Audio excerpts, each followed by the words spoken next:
turning of the page. So find a cozy place to rest. Let your shoulders sink down and clench your jaw and allow the words to carry you. When you're ready, we begin.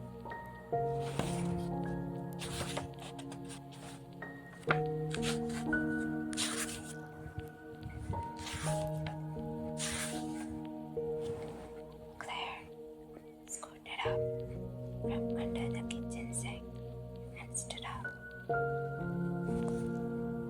Was almost dark, and the sky full of woolly grey clouds cast a deepening, chiaroscuro twilight into the room, softly illuminating the white tile counters, a few unwashed dishes, and the wallpaper that was beginning to curl at the edges. Like everything else in the house, it was showing its age. She'd get around to replacing it after dissertation was finished. That and about 1,000,000 other things. And Claire smelled Emily bought the house. Claire had to agree that it was charming in a cottage sort of way. After living there for 2 years, she had become unhappily familiar with its every idiosyncrasy. There wasn't a true right angle anywhere, and it blended up to clouds like the corners. Not that you could if you wanted to. Claire had moved her belongings in without popping her mother's out, and the result was a cozy, some messy jumble of furniture and knickknacks, and way too many books. The clutter helped to fill up a house that had felt empty ever since Emily died. Her mother was only 54, and she had been diagnosed with ovarian cancer. Claire had been in the doctoral program at Columbia University in New York, and she had taken a leave of absence from her studies to look after Emily following the first surgery. As the mother's disease progressed, what began as a 3-month hiatus from school turned into 2 years. 2 years of hospitals, of surgeries, of chemotherapy and debilitating aftermath, of watching her mother become frail and listless and in constant pain. 2 years during which she and her husband Michael spent many nights apart. Claire had his favorite sweater, the brown one, with the light tan strips, when she slept in the tiny bed in her mother's guest room, just so she could have the scent of him around her.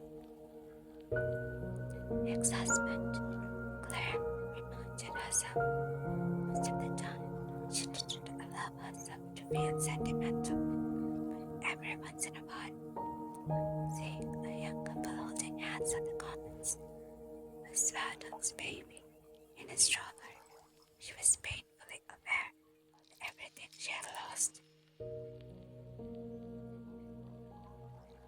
They had fallen in love 6 years ago, soon after being accepted into their respective PhD programs. Claire in European history, Michael in ancient history, the Greeks and the Romans. She cringed to think of it now, but in a more highly uncharacteristic for her, she had gotten his attention by accidentally dropping her books at his feet. Not only had Claire never done anything so obvious before, she had acted in defiance of an intuitive voice she heard the moment she first saw him. He is too good looking to be trusted. She had ignored that voice through a ultimate courtship, a wedding less than a year later, and 3 years of marriage. After all, what other man had ever understood her passion for the past, her overwhelming desire to bury her nose in books, old arcane books at that. Michael was the first boyfriend she had, who didn't accuse her of being out of touch. His interests were even obscure than her own, but the things that had brought them together hadn't been enough to keep them together, not with the strain of a mother's illness and their repeated separations. 3 months after mother died, Claire transferred from Columbia to Harvard and resumed work on her dissertation. So she had fallen into a routine. Once or twice a month, she went up to the university and spent a day in the library, but more often she worked in the guest room that she had turned into a home office. She seldom bothered to change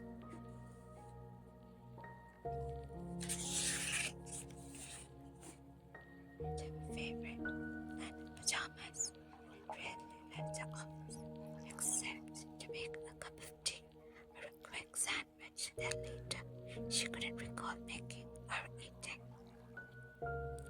Her dissertation filled her thoughts so completely that sometimes it was a shock at the end of the day to find herself returned to a mundane, uneventful 21st century existence. Claire supposed Meredith had a point.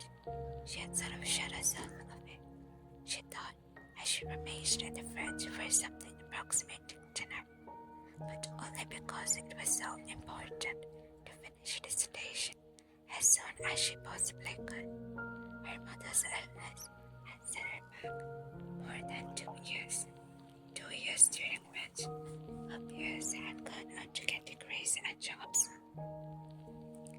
Michael already had a prestigious position as an assistant professor of classics at Columbia.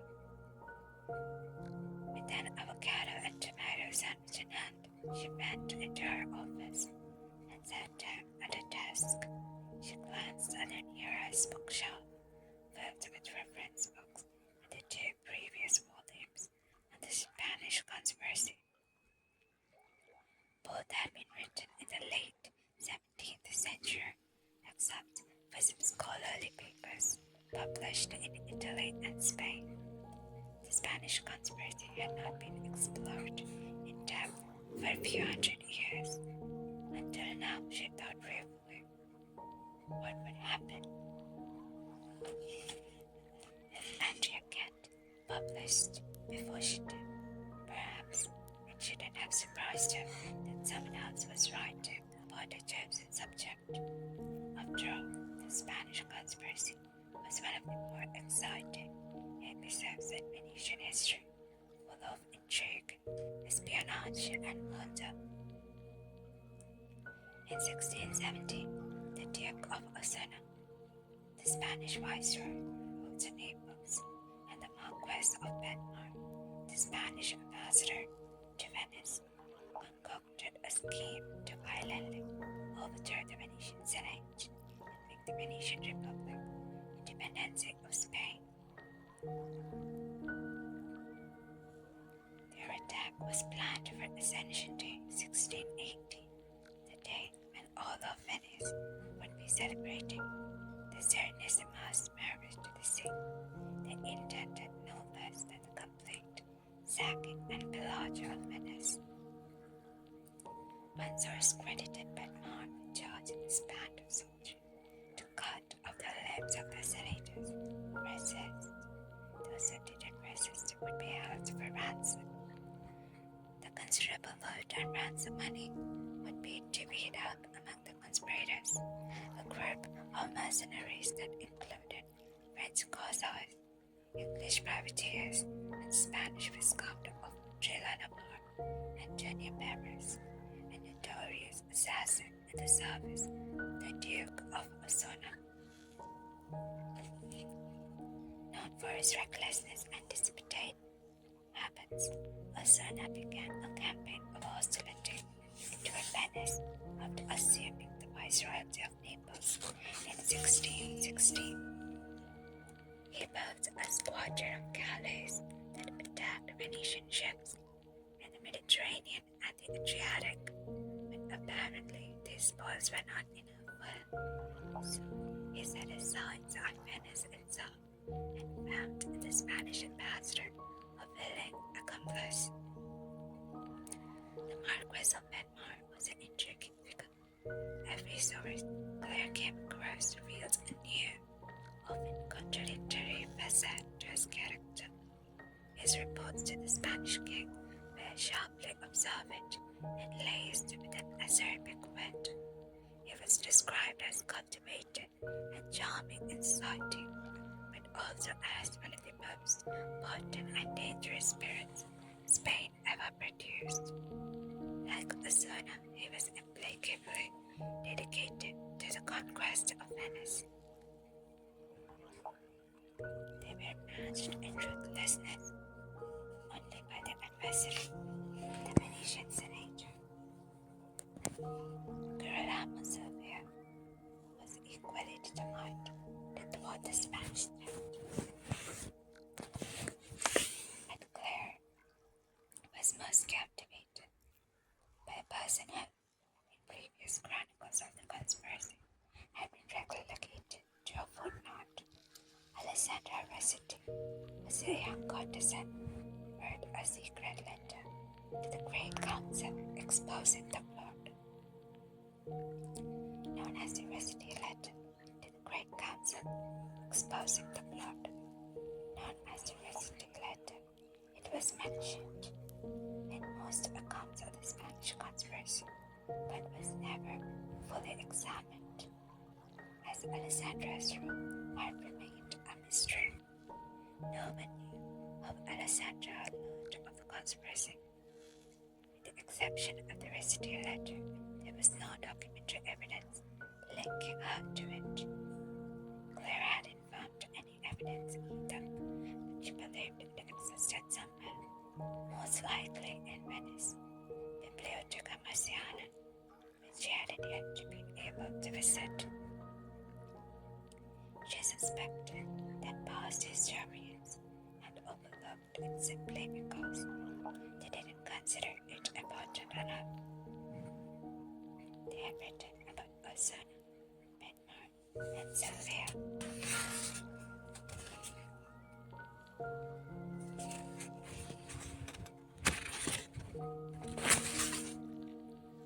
Sylvia at length, but Alessandra's life and contribution to history were largely ignored. A few had even stated that the Rossetti letter was incidental, that the Spanish conspiracy would have been discovered without it, but Claire thought they were missing the point. As soon as she had learned of the young courtesan, her imagination had been captured. Who was this woman? How did she become involved? No previous historian who had looked at the conspiracy from Alessandra's point of view had placed her at the center of events and given her adequate credit for helping to maintain the Venetian Republic's independence. Claire thought of Alessandra as a sort of Italian Joan of the Arc, and she harbored a secret hope that a dissertation would elevate the courtesan to a more prominent place in history. If Henrietta doesn't beat me to the punch, she thought as she pressed the last crumbs of the sandwich from her lap, that the Cambridge professor was a woman was especially worrisome. There was a greater possibility that she too would write about the conspiracy from Alessandra's viewpoint, making Claire's dissertation completely redundant. Her only hope was that Andrea Kent was having as much trouble finding information on Alessandra Rossetti as she was. 2 years and countless hours of research, and still Claire's knowledge of the courtesan was sketchy, full of holes that she could fill only with question marks. In general, even the most illustrious Venetians at the time did not leave behind numerous records, documents, or other accounts of their personal lives, and women generally left behind fewer than men. By researching Wells' tax declarations and an old collection of personal correspondence, Claire had been able to piece together a biography of sorts. She took out her notes and looked them over once more. Alessandra Rossetti, born 1599, died by Daughter of Vimenta Balbi, of a noble family, and Salvatore Rossetti, a Venetian citizen. No confirmed birth dates for FB or SRF.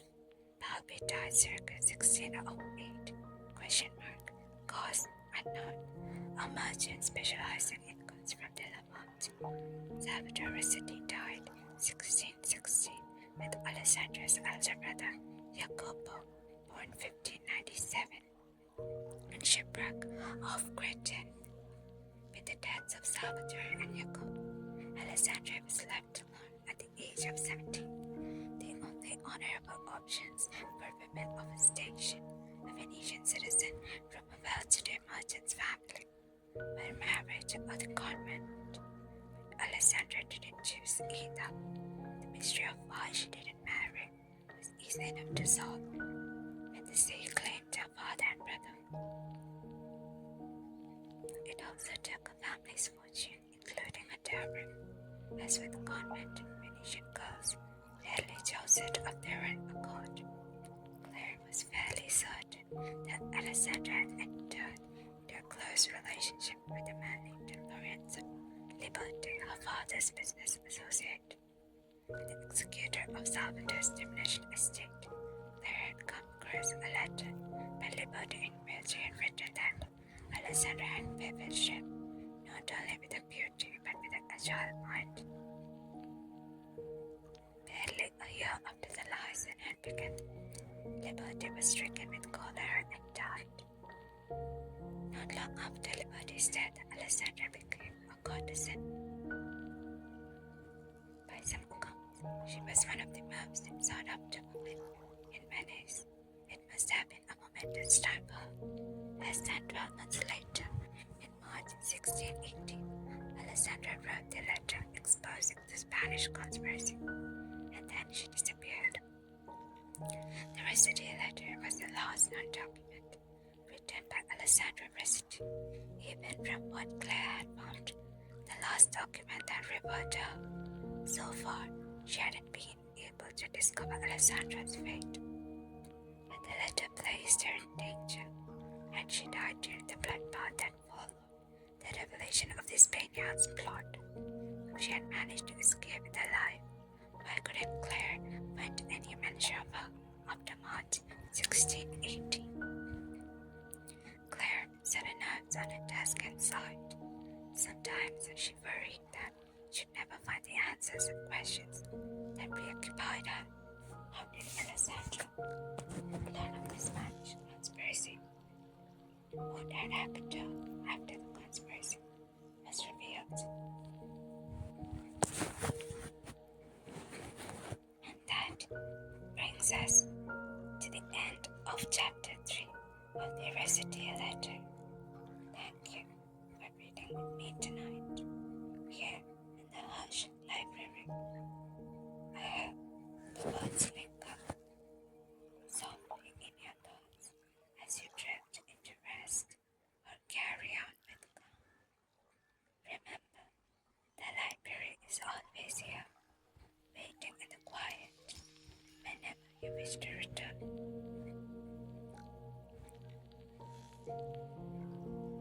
Good night. The library door is always open. Until next time.